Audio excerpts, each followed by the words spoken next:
Hello student, अभी तक हम लोग हिंदी ग्रामर में लेसन सेकंड तक कंप्लीट किए थे। उसकी रीडिंग एक्सरसाइज सब कंप्लीट हुआ था। आज हम लोग हिंदी ग्रामर में लेसन थर्ड की तरफ चलते हैं। आज उसकी रीडिंग करेंगे। लेसन थर्ड है उच्चारण और वर्तनी। उच्चारण और वर्तनी क्या होता है, आइए इसे हम समझते हैं। मुख से अक्षरों को बोलना उच्चारण कहलाता है। सभी वर्णों के लिए मुख में उच्चारण स्थान होते हैं। यदि वर्णों का उच्चारण शुद्ध न किया जाए तो लिखने में भी अशुद्धियाँ हो जाती हैं, क्योंकि हिंदी एक वैज्ञानिक भाषा है। इसे जैसा बोला जाता है वैसा ही लिखा जाता है। नीचे अशुद्ध उच्चारण के कारण सामान्य अशुद्धियों के कुछ उदाहरण दिए गए हैं। अशुद्धियाँ देखिए, शब्दों में अशुद्धियाँ निम्नलिखित 5 प्रकार से होती हैं। पहला हमारा है स्वर संबंधी अशुद्धियाँ। अब देखते हैं हम स्वर संबंधी अशुद्धियाँ क्या होती हैं। कुछ लोग उच्चारण के समय हार्स्व के स्थान पर दीर्घ तथा दीर्घ के स्थान पर हास्य स्वर का प्रयोग कर देते हैं, जिससे वर्तनी में अशुद्धियाँ हो जाती हैं। जैसे आकाश, आकाश, ईसाई, ईसाई, एकता, एकता, आराम, आराम, इनाम, इनाम, ऊर्जा, ऊर्जा। फिर देखो, स्वरों की मात्राओं के अशुद्ध उच्चारण के कारण वर्तनी में होने वाली अशुद्धियाँ इस प्रकार हैं। देखो, आ की अशुद्धियाँ, पहले हम आ और आ की अशुद्धियों को देखते हैं। जैसे देखो, आजकाल, इसका शुद्ध रूप है आजकल।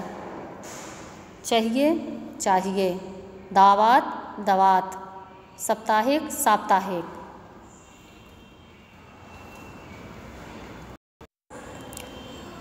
फिर देखो ई की अशुद्धियाँ, क्योंकि, क्योंकि, पत्न, पत्नी, अतिथि, अतिथि, बीमारी, बीमारी।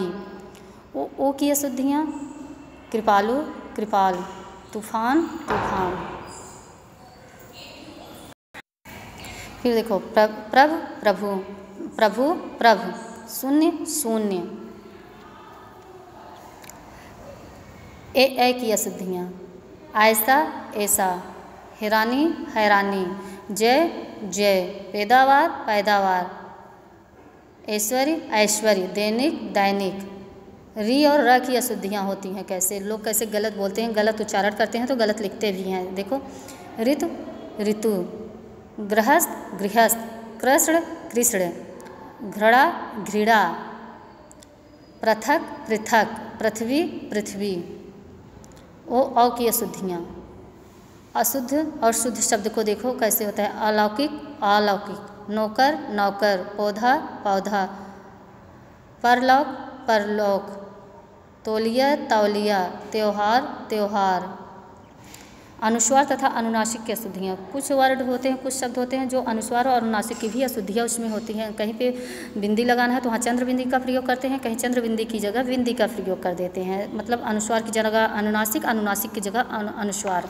देखो, आँख, आँख, शंख, शंख, पाँच, पाँच, घंटा, घंटा। कभी कभी शब्द के बीच में प्रयुक्त आधे अक्षर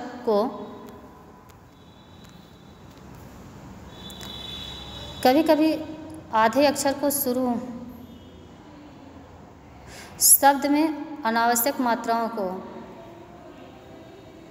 देखो, कभी कभी क्या होता है कि लोग अनावश्यक मात्राओं को लगा देते हैं और आवश्यक मात्राओं को छोड़ देते हैं। जैसे देखो, ग में थर्ड पॉइंट में हम देखते हैं कि कभी कभी शब्द के बीच में प्रयुक्त आधे अक्षर को पूरे अक्षरों की तरह और पूरे अक्षर को आधे अक्षरों की तरह उच्चारण करते हैं, के कारण हमारी जो वर्तनी होती है वो अशुद्ध हो जाती है। कैसे होते हैं, देखो, प्रणाम, प्रणाम, ट्रक, ट्रक। यहाँ पे आधे को पूरे की तरह कर रहे हैं, इसका प्रयोग कर रहे हैं हम।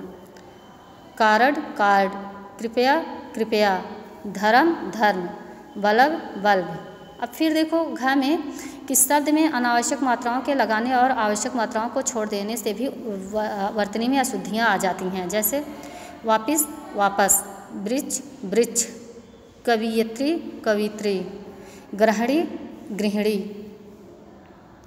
फिर देखो, अंगा में कभी कभी आधे अक्षरों से शुरू होने वाले शब्दों से पहले ई या अ जोड़ देने से उच्चारण व वर्तनी दोनों अशुद्ध हो जाते हैं। कैसे देखिए, जैसे स्टेशन, स्टेशन, स्थान, स्थान, स्कूल, स्कूल, स्थाई, स्थाई।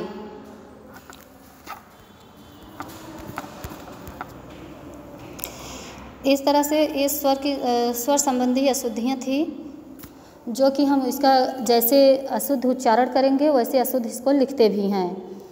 तो स्टूडेंट, आज के लिए इतना ही। आप लोगों का होमवर्क है इसकी रीडिंग कर डालना। इसकी रीडिंग करके आप लोग इसे फिर से इसका रिवीजन कर लेना। हम नेक्स्ट डे फिर मिलेंगे इसके आगे के